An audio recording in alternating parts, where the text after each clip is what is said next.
bus drivers who took part in this morning's noise barrage and brief work stoppage at the Southwest Integrated Bus Terminal along Coastal Road will be made to answer for their actions.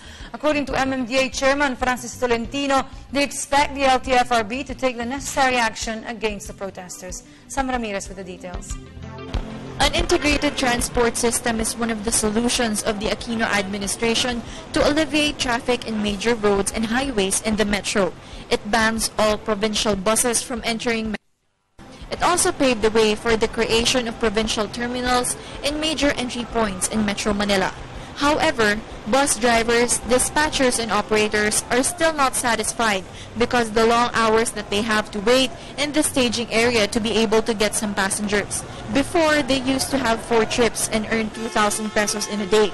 But with the new system, they can only travel once a day and take home 50 pesos or even less. As a sign of protest, some drivers initiated a noise barrage and a temporary tigil pasada during the morning rush hour. But the police and authorities from the LTFRB quickly responded and had the situation under control. MMDA also sent some trucks and offered free transportation to affected passengers. Pumunta raw kami dito at meron na pong reported na naubusan ng mga buses dito. So pinadala kami dito para bumiyahe kung saan malang biyahe. After putting the situation under control, a dialogue between the management of the provincial terminal and bus operators and dispatchers was held. Both groups believe that separating the terminal for buses bound for Cavitex and Aguinaldo Highway can somehow solve the problem. Ito ma'am, talagang kaya nagbusina rin ang mga driver kanina.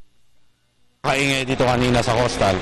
Ang tagal na namin sinasabi na ang problema namin hindi pinapakinggan.